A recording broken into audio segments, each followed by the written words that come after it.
Konsultasi dengan seorang kiai besar, dia menanyai saya, wailul lil musallin alladzina an salatihim sahun. Tolong jawab, mengapa orang sholat kok dimasukkan neraka well? Saya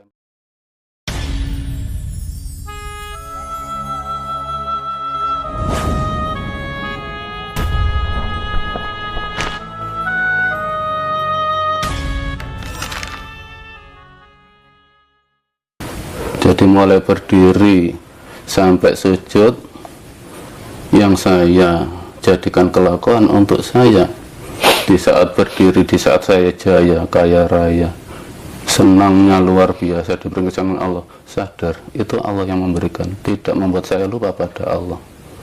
Di saat saya terpuruk sujud, jatuh ke tanah, sadar yang mendekati saya jatuh Allah, tidak akan saya buat jauh ke Allah. Itulah filosofi sholat yang sudah menjadi kelakuan untuk saya. Sebenarnya yang akan membuat orang masuk surga atau enggak itu agama atau kelakuan? Kelakuan. Kelakuan ya. Kelakuan. Berarti agama, apapun agamanya, los ya, bebas ya. Bisa. Yang penting kelakuannya Kelakuannya untuk Allah, sadar. Kelakuannya untuk yang, kalau Hindu Sang Hyang Widi, kalau kejawen Sing Maha Kuwasa, kalau yang gaduh-gaduh campur-campur Islam kejawen Allah. Berarti kita di dalam Islam disuruh puasa, disuruh zakat, disuruh sholat, semuanya itu sebenarnya tujuannya untuk latihan supaya kita berperilaku baik kepada sesama atau bagaimana? Di situ ayatnya as-sholatu lidzikri. Nanti sholat itu untuk berzikir, zikir itu untuk apa? Untuk menghadap Allah. Hidupnya ini diserahkan ke Allah. Jadi yang dari Arab itu jangan dibawa tradisinya, tapi bawalah sarinya. Sarinya untuk sholat itu untuk menyembah Allah. Dalam hal menyembah Allah tidak harus seperti orang Arab. Kalau memang orang Arab harus begitu, kita orang Jawa punya keyakinan sendiri. Kita orang Jawa punya keyakinan sendiri. Dalam sholat itu untuk menghadap Allah. Apa kalau hanya berdiri, hanya duduk, hanya tidur tidak bisa untuk menghadap Allah? Apa yang rukuk sujud berdiri itu pasti menghadap Allah? Tidak. Jadi kita tanya hati kita, sifat kita di waktu sholat itu, yang melakukan takbiratul ihram, yang melakukan rukuk sujud itu asli hatinya untuk Allah apa enggak? Kalau saya pernah menghadapi konsultasi dengan seorang kiai besar, dia menanyai saya, wailul lil musallin alladzina an salatihim sahun. Tolong jawab, mengapa orang sholat kok dimasukkan neraka well? Saya lempar ke situ dulu. Tolong jawab dulu. Tolong Anda jawab dulu. Nah, menurut dia, orang yang sholat masuk neraka well itu sholatnya yang sak kobre, arang-arang. Kober sholat, gak kober gak sholat. Nah, saya jawab, kalau versi saya, wailul lil musallin. Lil musallin itu pasti orang itu sholatnya nggak pernah godang. Tapi mengapa dimasukkan neraka well? Karena dia itu alladzina an salatihim sahun, di dalam sholat itu lupa, tidak menghadap Allah. Bah gini, saya meyakini ya bahwa ketika seseorang itu levelnya sudah tinggi ya, entah itu level spiritual atau level beragama, maka dia tidak akan pernah membenci siapapun. Dia akan mencintai siapapun tanpa syarat. Mencintai siapapun tanpa syarat. Betul. Apakah itu sebagai perwujudan bahwa sesungguhnya orang itu sudah bisa bermakrifat, atau memang sudah bisa memandang seluruh makhluk itu serupa dengan dirinya, merupakan wujud dari keilahian atau bagaimana, Pak? Kalau versi saya, ya nggak ada urusan sama marifat. Ini saya katakan lagi, Al-Quran itu bahasa sifat. Ayat pertama yang Allah turunkan pada Rasulullah, yang harus dilakukan Rasulullah adalah Iqra bismi rabbikal ladzi khalaq. Iqra, bacalah dengan membawa nama Tuhanmu yang sudah menciptakan. Jadi di sini Rasulullah menerapkan kelakuannya apa? Dia hanya bertablek, ditolak orang macam apapun, sadar Allah yang memberikan watak dia. Iman itu hak Allah, bukan saya, hanya bertablek. Jadi tetap kita sayangi mereka. Iya. Cacat apapun mereka, itulah pemberian dari Allah kok kelakuan mereka. Kita tidak bisa merubah kelakuan mereka, yang merubah Allah. Iman itu hak Allah, bukan kita yang merubah. Jadi mereka tetap kita sayangi. Kalau sekarang ini nggak iman, siapa tahu lain waktu iman. Kalau memang sekarang ini dia tidak iman, siapa tahu anaknya iman. Tetap kita hormati pendapat mereka, keyakinan mereka, kita hormati. Mereka tidak harus yakin seperti kita. Kita hanya mengajak ke Allah. Kalau ditolak, ya silahkan. Allah aja sifatnya berkehendak, bukan memerintah. Kalau Allah memerintah, sifatnya manusia. Contoh kru emas, ya emas perintah untuk mendapatkan gaji. Kalau Allah sifatnya memerintah, kalau tidak patuh, mengapa mereka masih diberi makan? Berhubung berkehendak, tetap mereka diberi hidup, diberi rezeki, diberikan mobil, walaupun nggak iman.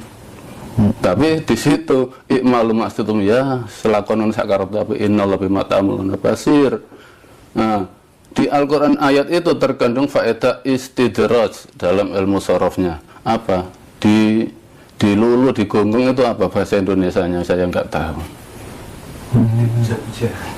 Pokoknya dilosdol lah oleh Allah. Dilosdol oleh Allah. Karena mereka tidak sadar. Sebetulnya hidup itu nggak pernah mati. Yang mati itu jasad. Hidup nggak pernah mati, yang mati itu jasad. Yang menentukan kehidupan selanjutnya dengan jasad yang baru itu hidup kita di dunia. Kalau nggak mau menuruti kehendak Allah, ya rasakan kesengsaraan di kehidupan yang kedua, gitu aja. Jadi kita mengajak, menyampaikan untuk Allah, rileks aja, ditolak orang, dicaci orang, nggak pernah merasakan sakit hati.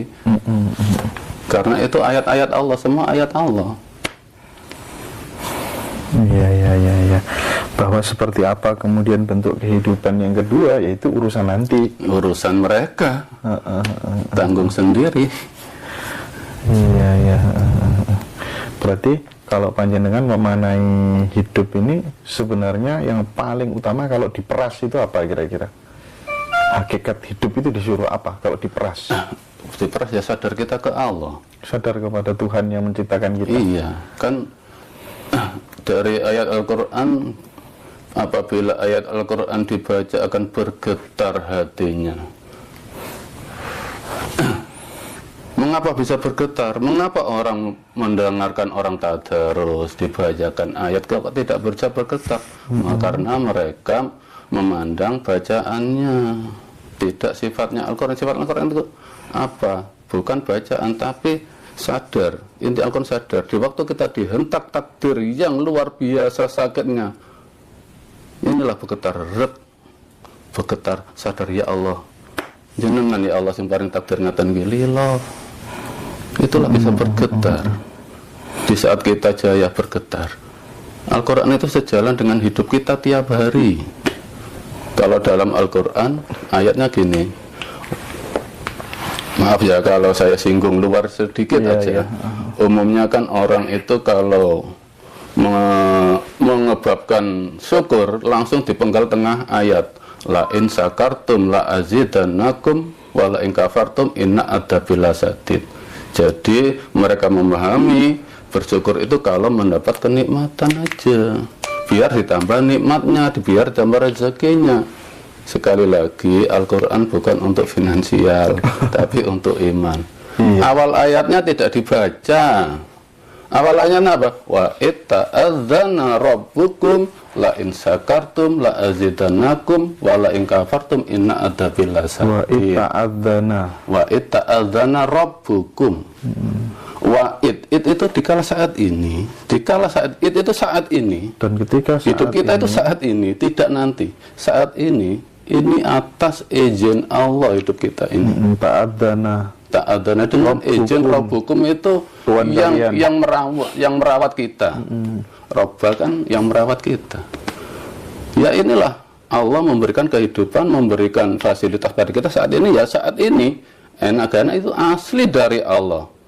La in sakartum, kalau kita syukuri di saat kita misalnya enak enggak enak ini akan ditambah ditambah nikmat imannya. Karena ya Allah, di saat misalnya saya menanam padi, besok panen, malamnya dihabiskan tikus. Apa tikus yang menghabiskan? Allah yang menghabiskan, tikus hanya perantara. Di saat itulah itta'adzana, ya Allah, dengan izin jenengan tikus ngentelasaken menghabiskan padi saya. Syukuri kembali, sadar.